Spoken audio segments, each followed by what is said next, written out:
Bismillah. Assalamualaikum warahmatullahi wabarakatuh. Innal hamdalillah nahmaduhu wa nasta'inuhu wa nastaghfiruh wa na'udzu billahi min syururi anfusina wa min sayyiati a'malina may yahdihillahu fala mudhillalah wa may yudlil fala hadiyalah.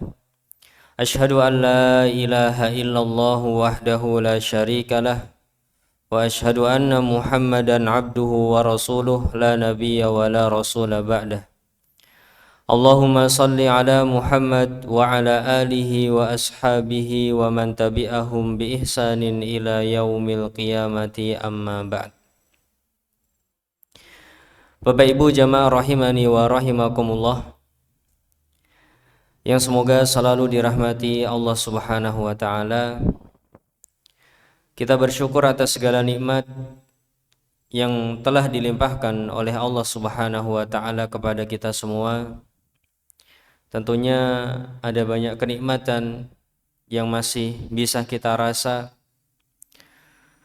mulai dari badan dan tubuh kita yang bisa diajak untuk datang ke pengajian, yang masih bisa diajak untuk datang sholat berjamaah, yang masih bisa menegakkan tulang punggungnya, yang masih bisa berjalan melewati tangga, yang masih bisa mendengarkan suara, yang masih bisa melihat alam di sekitarnya, yang masih bisa mengikat oksigen untuk disebarkan ke seluruh tubuh manusia, yang masih bisa merasakan berbagai nikmatnya makanan dan minuman. Semuanya adalah nikmat dari Allah Subhanahu wa taala dan kita bersyukur atas segala nikmat tersebut. Harapannya Allah Subhanahu wa taala menjaga nikmat yang masih ada dan terus menyempurnakan nikmatnya kepada kita sampai kita bertemu dengannya. Salawat serta salam semoga selalu tercurah dan terlimpahkan kepada uswah hasanah kita, Nabi besar, Nabi Agung Muhammad sallallahu alaihi wasallam beserta keluarga, sahabat dan orang-orang yang mengikuti beliau dengan baik hingga akhir zaman nanti. Di kesempatan sore hari ini, Bapak Ibu yang dimuliakan Allah Subhanahu wa taala, kita masih membahas bab kedua dari kitab Riyadhus Shalihin dan merupakan salah satu sebab seseorang meraih kebahagiaan di dunia ini. 3 sebab seseorang bisa bahagia di dunia adalah ketika dia bisa merasakan nikmat-nikmat Allah yang ada pada dirinya kemudian bersyukur. Apapun nikmat yang ada kemudian dia bisa bersyukur, maka ini dia sudah memiliki sepertiga sumber kebahagiaan. Cari nikmat apa yang ada pada diri kita, kemudian syukuri, maka kita sudah punya sepertiga sumber kebahagiaan. Dan kebanyakan memang manusia kurang peka dengan nikmat-nikmat Allah Subhanahu wa taala.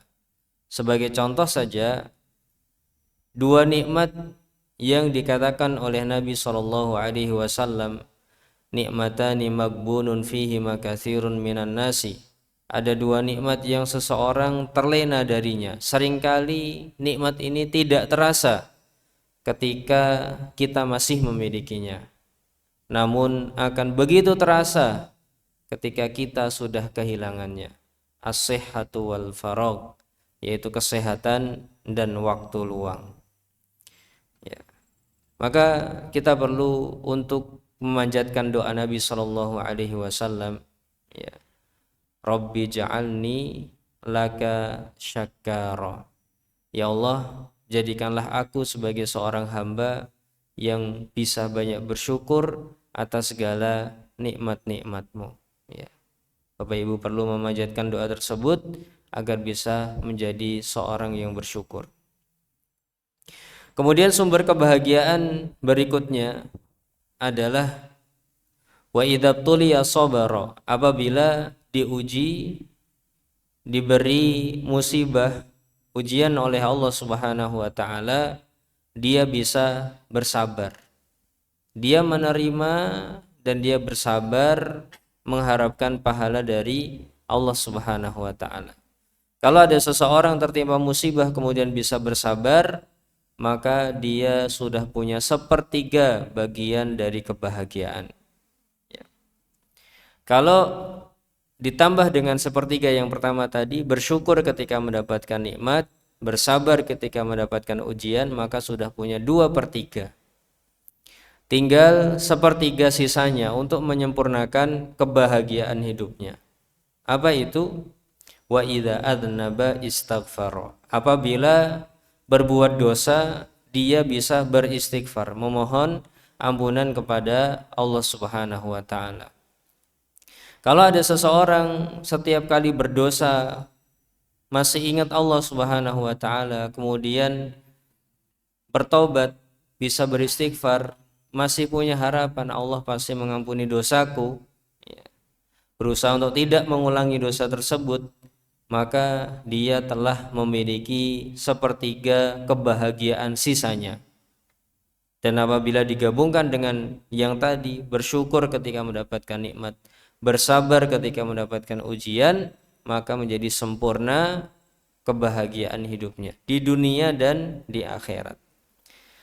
Dan kita saat ini Bapak Ibu sedang membahas sepertiga itu, yaitu bertaubat kepada Allah Subhanahu wa taala ketika kita melakukan suatu kesalahan. Pada kesempatan yang lalu kita sudah membahas tentang syarat-syarat bertobat. Kemarin kita sebutkan ada 3 syarat bertobat apabila dosa itu berkaitan dengan Allah Subhanahu wa ta'ala. Dosa tidak sholat selama 15 tahun. Dosa tidak puasa selama 30 tahun.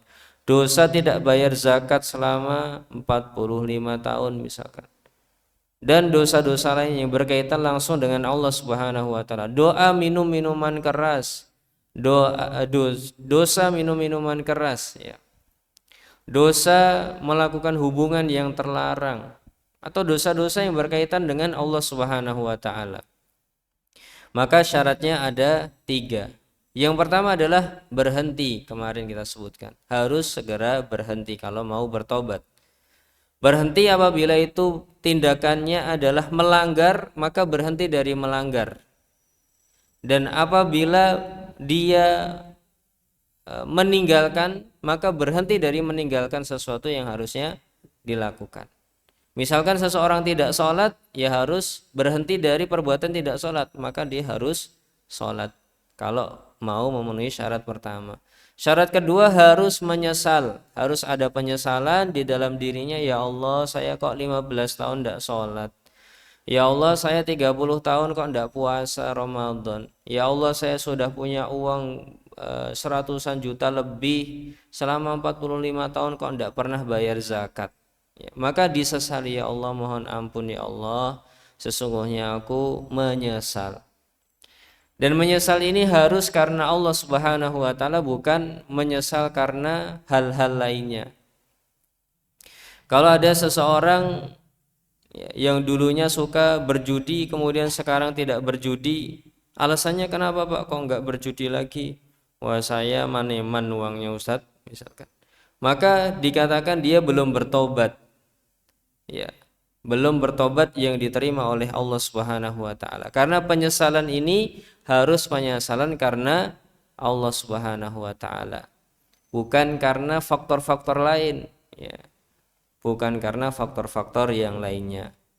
Baik, kemudian yang ketiga adalah bertekad, ya, bertekad untuk tidak mengulangi lagi selama-lamanya, bertekad, ya. Punya keinginan, cita-cita, harapan, saya tidak akan mengulangi perbuatan ini lagi. Kalau nanti terjadi lagi setelah 5 tahun bagaimana Ustadz? Maka kemarin kita katakan syarat dari tobat itu bukan tidak terjatuh lagi, tapi yang penting dia punya kejujuran kepada Allah Subhanahu wa taala, punya cita-cita kuat agar tidak mengulangi perbuatan dosa itu lagi. Jadi berbeda antara tekad dan mengulangi lagi tanpa kesengajaan. Mungkin saat itu dia sedang down, mungkin saat itu sedang banyak masalah, mungkin saat itu dia sedang stres sehingga bisa terjatuh dalam dosa. Tapi yang terpenting bertekad untuk tidak mengulangi.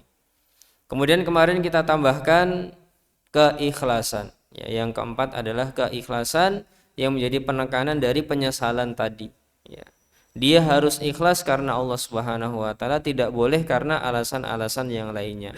Jadi bertobatnya itu karena ya Allah, saya menyesal saya telah melakukan sebuah perbuatan dosa dan maksiat. Ya.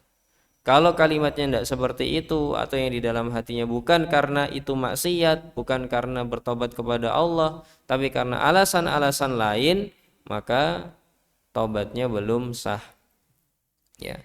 Kemudian yang kelima kemarin yang kita sebutkan adalah masih dalam kurun waktu tobat, yang kemarin terbagi menjadi dua, yaitu waktu umum dan waktu individualis.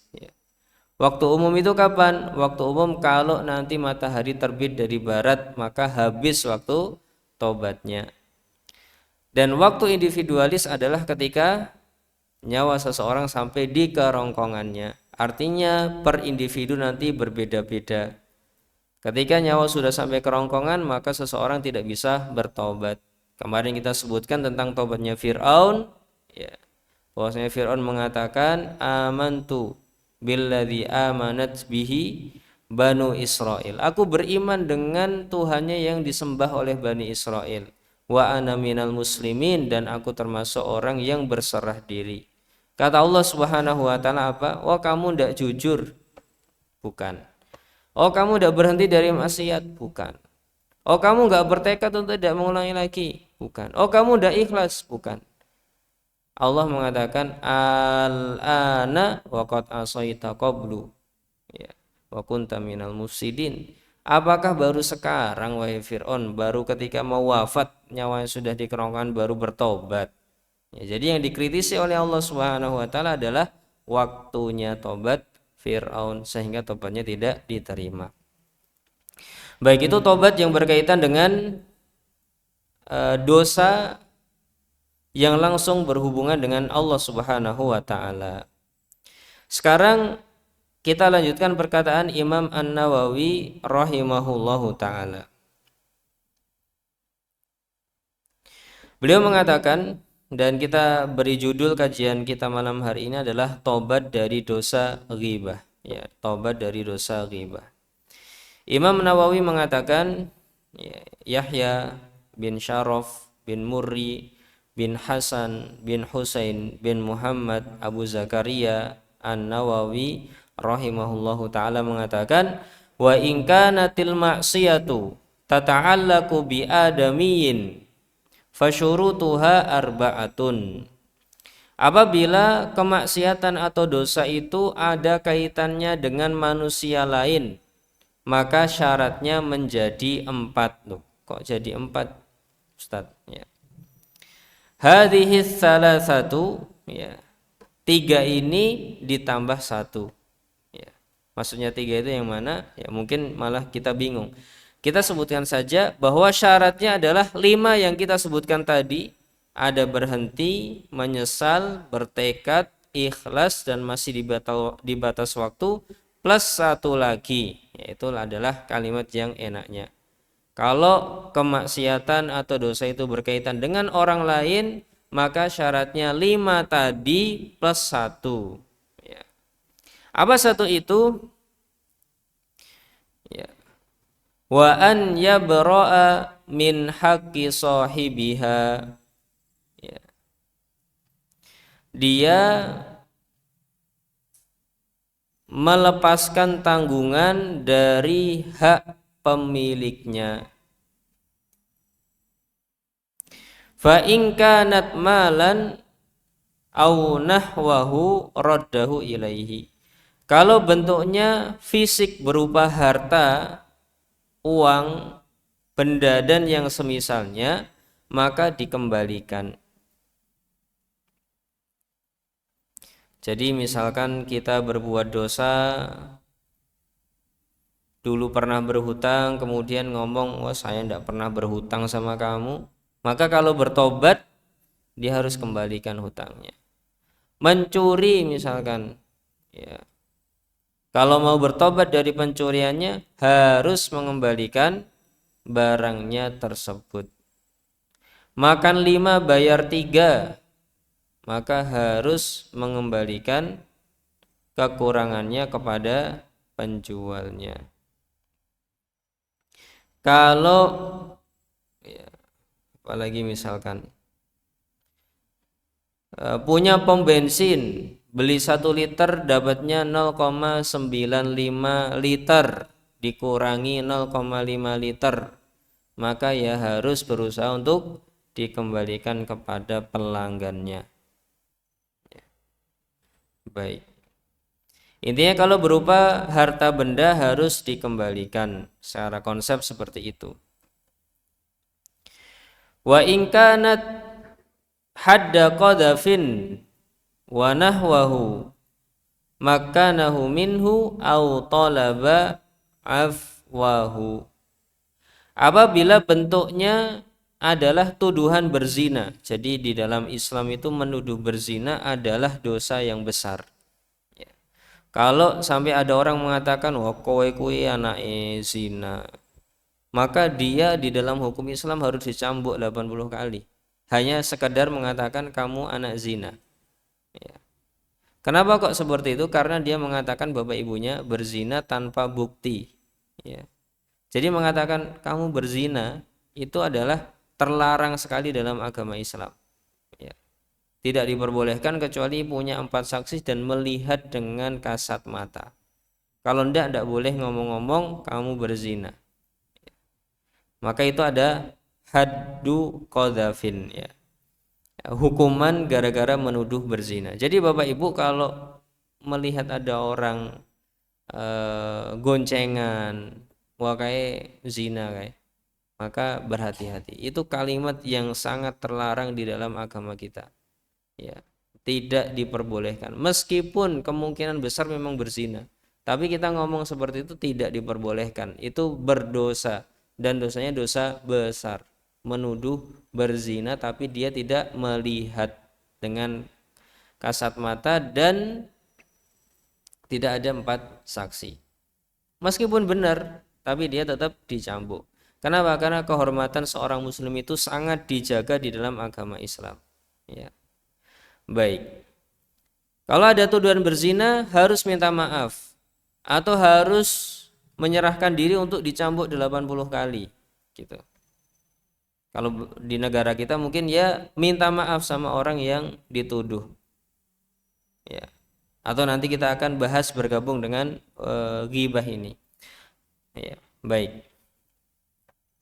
Wa in kanat ghibatan istahallahu minha. Dan kalau bentuknya itu ghibah, ghibah itu adalah menceritakan orang lain dan orang lain yang diceritakan tidak suka, maka itu disebut ghibah. Dzikruka akhaka bima yakrahu. Kamu menyebutkan tentang saudaramu yang tidak dia sukai. Ya. Baik. Harus meminta dihalalkan. Jadi kalau ibaratnya kita mikir-mikir, proses taubat dari dosa yang langsung berhubungan dengan Allah Subhanahu wa taala lebih mudah dibandingkan apabila kita punya dosa yang berhubungan dengan orang lain. Ya. Jadi kalau dipikir-pikir lebih baik punya dosa itu langsung kepada Allah Subhanahu wa taala. Meskipun ya tidak ada saran sama sekali, Pak, kalau berbuat dosa aja kepada Allah gitu. Tidak ada. Ya kalau kita sarannya usahakan untuk tidak berbuat dosa. Tapi kan kita sedang membahas yang lebih parah itu yang mana? Ya. Yang lebih parah yang mana? Ya. Yang jelas yang lebih susah untuk taubatnya adalah yang ada hubungannya dengan orang lain. Lebih berat itu prosesinya, ya. Lebih berat. Baik, dari penjelasan Imam An-Nawawi ini tadi, kita bisa membagi dosa yang berkaitan dengan hak orang lain menjadi dua, yaitu fisik dan non fisik. Dosa kita berkaitan dengan orang lain maka terbagi menjadi dua. Yang pertama adalah dosa yang berkaitan dengan fisik materi ataupun non fisik, ya, atau bentuknya moral dan nama baik misalkan. Contoh fisik ini apa? Contohnya uang. Ya, kita menipu uang atau ngambil uang orang lain, masuk dalam hal ini, harus dikembalikan. Ngambil barang orang lain, pinjem tidak balik-balik, sekarang di aku miliknya, maka kalau bertobat ya harus dikembalikan barangnya. Hutang tidak dibayar-bayar, sama juga harus dibayar.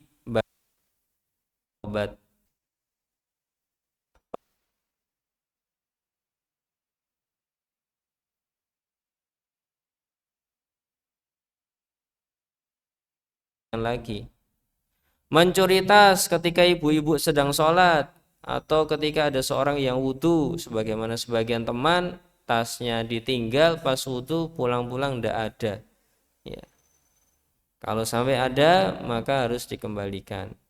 Korupsi, ya, ambil uang negara, ambil uang masjid, ambil uang yayasan, ambil uang teman, ambil uang pondok, ambil uang sekolah, maka kalau mau bertobat dikembalikan uangnya. Ya, ngambil tanah orang, pagar, patoknya digeser-geser biar tambah setengah meter, maka kalau mau bertobat harus dikembalikan. Pernah bikin nota palsu, ya, pernah bikin nota palsu, maka dikembalikan, ya, kelebihannya tersebut. Ya, jadi pilihannya ada dua, dikembalikan atau orang yang dizalimi tersebut memaafkan. Jadi pilihannya ada dua, dikembalikan atau ke sana minta maaf, maaf saya dulu pernah berbuat dosa seperti ini, mohon dimaafkan, diikhlaskan. Maka itu sudah sah dari sisi fisik, ya, bentuknya harta atau benda. Baik.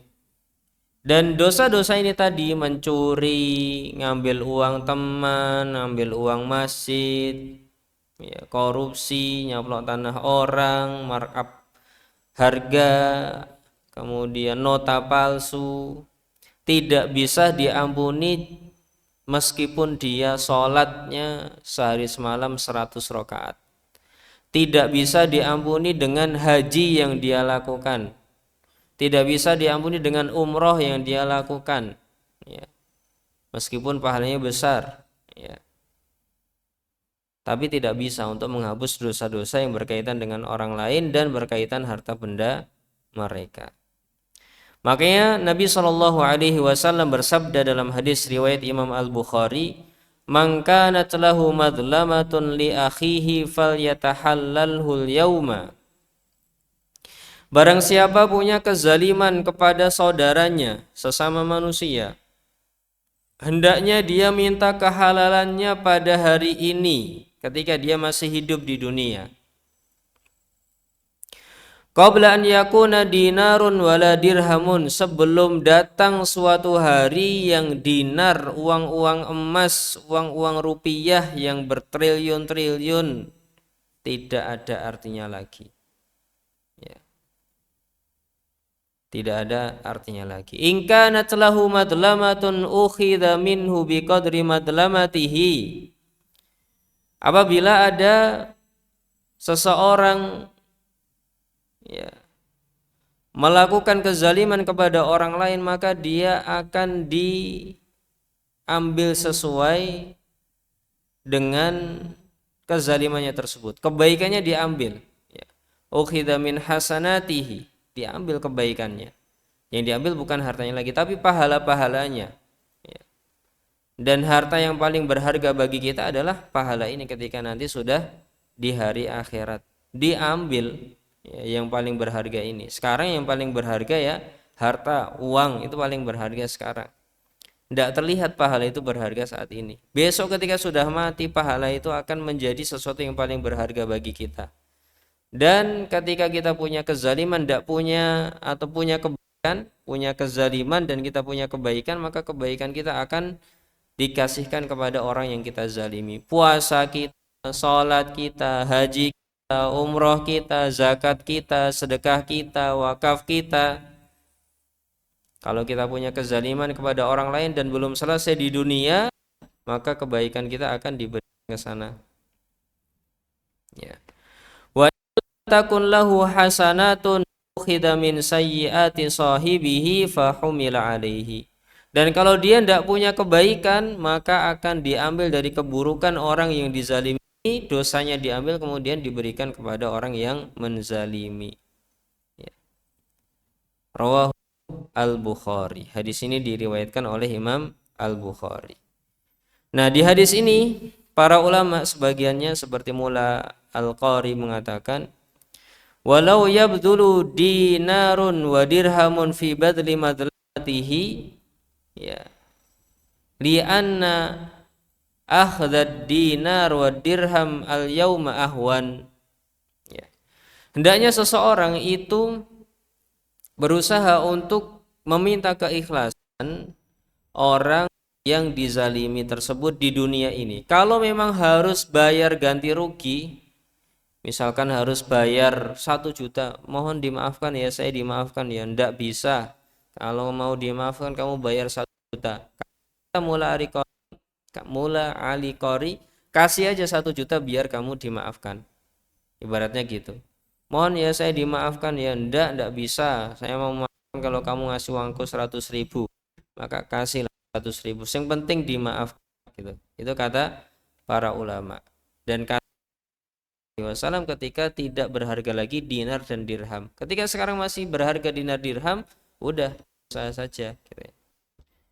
Baik. Karena kehilangan dinar dan dirham atau uang yang kita miliki untuk mendapatkan pemaafan pada hari ini ahwan min akhdil hasanati, ya, lebih ringan daripada pahala-pahala besok diambili oleh mereka. Wawad isayyiati ala takdiri amitahallul, dan diberi dosa kalau tidak dihalalkan oleh orang yang dizalimi, ya. Jadi ini kata para ulama, wis kalau punya kezaliman di dunia minta maaf. Kalau minta maaf kok ndak mau kecuali harus bayar uang 100.000 sama dia, udah bayar wes. Yang penting dimaafkan gitu. Dan boleh seseorang diminta maaf kok ndak memaafkan, itu boleh, ya. Itu bukan sesuatu yang tercela, ya. So, mohon ya saya dimaafkan, ndak bisa, kamu ndak bisa saya maafkan. Itu boleh-boleh saja. Karena menerima pemaafan itu hukumnya sunnah, dan dia tidak berdosa kalau menolaknya, dan nanti akan diselesaikan oleh Allah Subhanahu wa taala di hari akhirat. Ya. Makanya Allah taala berfirman, "Wala man sabara wa ghafara inna dzalika lamin azmil umur." Barang siapa yang bersabar dan memaafkan atas kezaliman orang lain, maka itu adalah sesuatu yang sangat luar biasa. Artinya Allah menyatakan memang kadang berat memaafkan orang yang punya salah itu, gitu. Makanya saya, kata Allah, hanya memotivasi kalau kalian bisa memaafkan, maka kamu adalah orang yang hebat, gitu. Artinya dipuji oleh Allah Subhanahu wa taala, dan pasti nanti Allah akan berikan pahala. Tapi tidak mau memaafkan, ya sah-sah saja, itu hak kalian untuk tidak memaafkan, gitu. Makanya nanti bisa jadi ada orang muflis, ya. Ada orang muflis datang pada hari kiamat dengan pahala sholat, pahala zakat, pahala ibadah-ibadah yang lainnya, tapi dia qad daraba hadza wa syatama hadza wa qadhafa hadza, dia mukul si A, kemudian dia mencela si B, dia menuduh berzina si C, dan dosa-dosa lainnya, maka nanti akan diambili kebaikannya untuk membayar dosa-dosa tersebut, ya, untuk membayar dosa-dosa tersebut. Makanya ada orang muflis, rugi di akhirat, bukan rugi uang tapi rugi pahala. Baik, kemudian itu tadi tentang yang bentuknya fisik, materi, harta atau benda, ya. Sekarang apabila bentuknya non fisik seperti ghibah, mencela, mencaci maki, pencemaran nama baik, isu-isu yang tidak baik, ya, kabar-kabar burung, hoaks misalkan, maka ini para ulama berselisih pendapat. Kalau misalkan ghibah, misalkan mencela dan mencaci maki,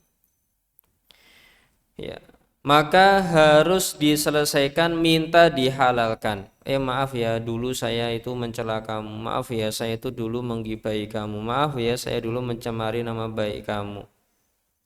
Minta maaf secara langsung.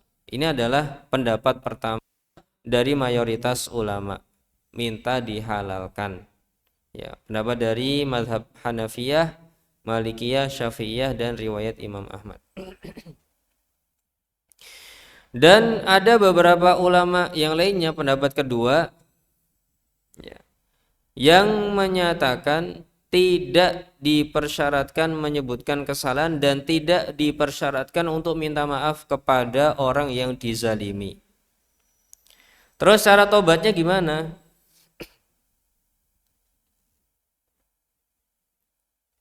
Cara tobatnya adalah, jadi Bapak Ibu, kita sekarang membahas yang non fisik, ya.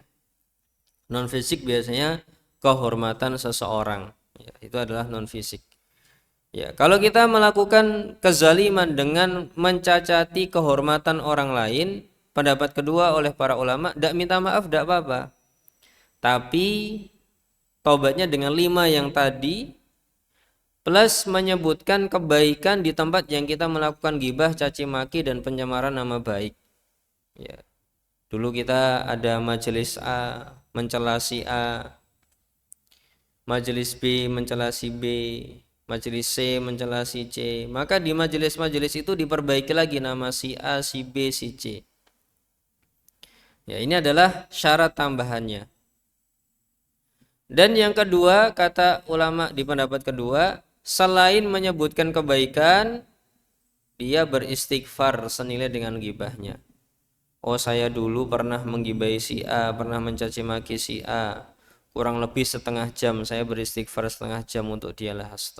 Ya Allah, ampunilah dia ya Allah, ampunilah kesalahan-kesalahannya ya Allah, ampunilah dia ya Allah, ampunilah kesalahan-kesalahannya ya Allah, ampunilah dia ya Allah, ampunilah kesalahan-kesalahannya ya Allah, malah tobatnya, perbanyaklah pahalanya, dan seterusnya. Istighfar untuknya sesuai dengan kezaliman tersebut. Jadi pendapat yang kedua ini tidak harus minta maaf, tapi diganti. Satu nyebutin nama baiknya, yang kedua istighfar untuknya. Abdullah bin Mubarak mengatakan, at-taubatu minal ghibati antastaghfir liman igtabtahu. Tobat dari ghibah itu adalah kamu beristighfar untuk orang yang kamu ghibahi. Ya Allah, ampunilah si A yang dulu pernah saya ghibahi, ya Allah. Ampunilah si B yang dulu pernah saya ghibahi, ya Allah. Ampunilah si C yang dulu pernah saya ghibahi, ya Allah. Gitu. Itu kata Ibnul Mubarak. Tobat dari ghibah adalah kita memohonkan ampun kepada Allah untuknya. Hudzaifah ibnul Yaman juga mengatakan, kafaratu liman igtabtahu antastaghfir lahu. Kafarat atau penebus dosa dari ghibah yang kamu lakukan adalah kamu istighfar untuk orang yang kamu ghibahi. Imam Mujahid juga mengatakan, kafaratu aklika lahmi akhika antusniya alaihi wa antad'u lahu. Ya, penebusan dosa ketika kamu memakan daging saudaramu. Penebusan dosa ketika kamu makan daging saudaramu, artinya ghibah itu tadi, ya. Penebusan dosa ketika kamu makan daging saudaramu adalah kamu puji-puji dia dan kamu doakan dia. Artinya dipuji di tempat yang kita melakukan ghibah dan didoakan kebaikan. Ya, gitu. Baik. Terus kok tobatnya berbeda? Tadi kalau fisik kok harus dikembalikan atau minta maaf. Kalau ghibah, mencaci maki, pencemaran nama baik kok taubatnya berbeda. Maka dijelaskan oleh para ulama, karena kalau fisik kemudian dikembalikan, maka korbannya dapat manfaat. Ya, dulu ditipu uangnya, kemudian sekarang dikembalikan uangnya, ya udah dapat manfaat dan biasanya akan baik-baik saja hubungannya. Ya.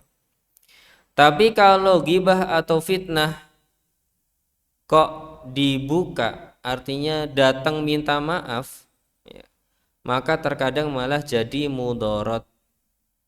Ya, kadang malah jadi mudorot. Maksudnya gimana? Maksudnya orang yang kita cela, orang yang kita gibai, orang yang kita fitnah. Kalau kita datang mengatakan mohon maaf ya, dulu aku tuh pernah memfitnah kamu. Maaf ya, dulu saya itu pernah menggibai kamu. Maaf ya, dulu saya itu pernah mencaci maki kamu. Apa yang akan terjadi? Yang tadinya baik-baik saja menjadi tidak baik-baik saja. Ya. Oh, ternyata kamu itu kayak gitu toh. Oh, ternyata kamu itu suka membicarakan orang kayak gini toh. Akhirnya malah menjadi masalah. Yang tadinya baik-baik saja malah menjadi masalah. Makanya sebagian ulama di kelompok yang kedua tadi udah ndak usah datang aja lah. Ya. Kamu perbaiki nama baiknya di tempat kamu yang baik, kamu istighfar untuknya. Ndak usah datang minta maaf. Ya. Ini menurut pendapat yang kedua. Makanya dibedakan yang fisik dan non fisik.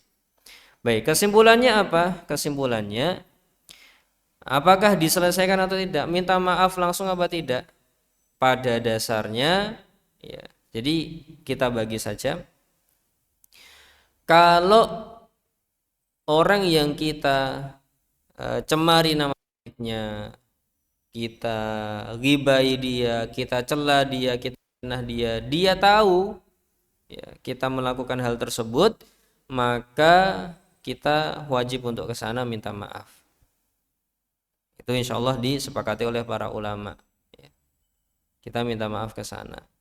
Tapi kalau yang kita ghibai, kita cela, kita fitnah, kita hancurkan nama baiknya, ndak tahu, maka lebih baik kita perbaiki nama baiknya saja di tempat yang kita melakukan perbuatan tersebut dan beristighfar untuknya. Ndak usah datang ke sana mengatakan maaf ya dulu saya pernah memfitnahmu, maaf ya saya telah menggibaimu. Kenapa? Karena kalau dia datang ke sana dan mengabarkan seperti ini malah menjadi masalah baru.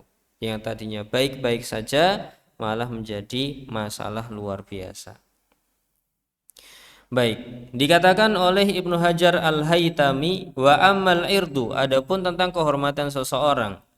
Fa ini tabtahu, kalau kamu menggibainya, au syatamtahu, atau kamu mencelanya, au bahattahu, atau kamu menghinakan dia, fa haqquka an tukadziba nafsaka baina yaday man fa'alta dzalika indahu.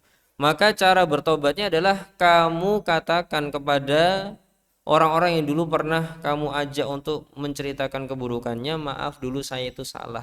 Orang itu enggak kayak gitu. Maaf saya dulu salah menceritakan tentang si A, itu udah bisa. Ya. Wa antastahilla min sahibihi, kamu memohon maaf kepada orangnya. Jadi ini yang kalau tahu. Gitu. In amkana dzalika, jika memungkinkan. Dan ini juga mempertimbangkan tadi, ini mudarat atau tidak.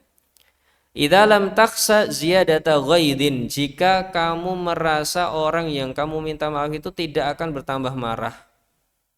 Wa tahyiji fitnatin fi idhari dzalika wa tajdidihi. Dan kamu menyangka kalau kamu minta maaf ke sana tidak akan ada fitnah lagi, tidak akan ada masalah baru yang muncul lagi. Fa in khashita dzalika, kalau kamu takut malah akan terjadi masalah-masalah gara-gara kamu ke sana minta maaf, farruju'u ilallahi subhanahu wa ta'ala liyurdiyahu angka, maka kembalilah kamu kepada Allah subhanahu wa ta'ala berdoa agar Allah menjadikan orang tersebut ridho kepadamu. Nanti di akhirat ya sudah, tidak apa-apa, kamu tak maafkan gitu. Ini kata Ibnu Hajar Al-Haytami. Intinya secara konsep dasar ya datang ke sana minta maaf. Tapi kalau dirasa ke sana minta maaf kok malah jadi masalah baru, udah ndak usah ke sana, kembali kepada Allah Subhanahu wa taala saja. Ya berdoa, ya Allah jadikan orang ini nanti ridho kepadaku pada hari kiamat, memaafkan kesalahanku. Begitu. Ya, pada intinya garis besar yang bisa kita simpulkan pada kesempatan malam hari ini, punya masalah dengan orang lain itu berat, punya masalah dengan orang lain itu susah, mau tobatnya ya harus muter-muter seperti ini. Ya, beda kalau seseorang punya dosa dengan Allah Subhanahu wa taala. Meskipun semua dosa itu ya tidak bisa diremehkan, tapi kalau mau dibandingkan, dosa kepada manusia itu lebih susah untuk tobatnya daripada dosa kepada Allah Subhanahu wa taala. Ya. Saya kira itu yang bisa kita sampaikan pada kesempatan malam hari ini. Apabila ada pertanyaan maka dipersilahkan.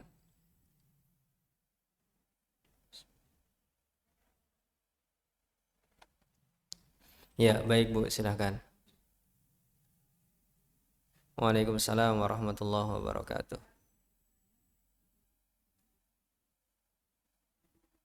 Dosa kepada orang lain.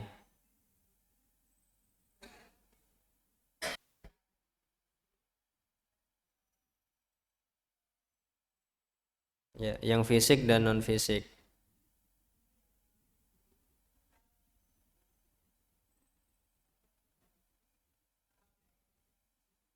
Ya, orang tersebut.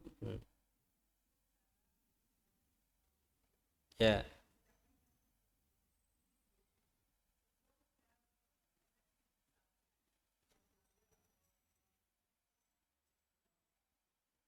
ya.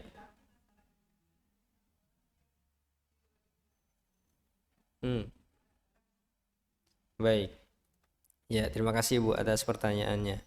Baik, tadi disebutkan cara bertobat apabila kita berbuat dosa kepada orang lain dan berkaitan dengan barang atau ya tadi materi atau fisik atau harta atau benda. Gimana cara mengembalikannya? Maka salah satu caranya kalau ahli warisnya sudah tidak ditemukan juga, maka kita bersedekah atas namanya. Kira-kira kita mencuri misalkan gorengan berapa? Oh, dulu gorengan itu kita anggap harganya sekarang 1.001 ya.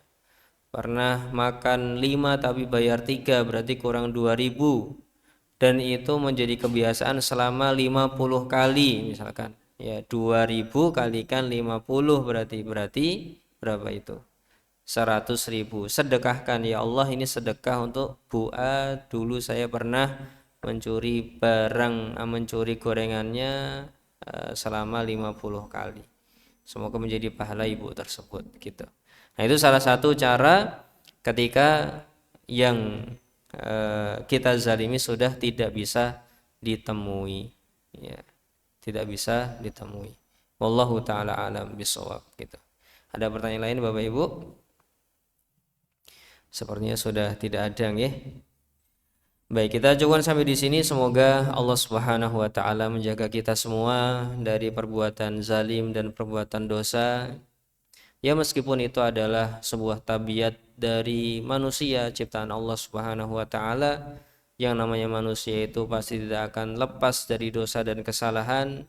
Tapi yang menjadi masalah bukan seseorang terjatuh dosa ataupun tidak, tapi yang menjadi masalah adalah seseorang itu terus berusaha untuk menjadi orang baik ataukah tidak. Maka semoga kita dimudahkan oleh Allah Subhanahu wa taala untuk menjadi orang yang baik. Kalau melakukan dosa ya semoga kita bisa bertobat. Kalau kita melakukan dosa dengan orang lain ya semoga kita bisa minta maaf, mengembalikan hak mereka dan memperbaiki nama baiknya, sehingga ketika kita bertemu dengan Allah Subhanahu wa taala nanti kita menjadi orang yang terbebas dari dosa-dosa dan kezaliman-kezaliman kepada orang lain, sehingga Allah Subhanahu wa taala mengampuni kita, menjadikan kubur kita menjadi raudhatun min riyadil jannah, menjadikan kehidupan kita di alam akhirat nanti tenang, nyaman, dan Allah jadikan setelah kematian kita itu adalah peristirahatan dari seluruh keburukan.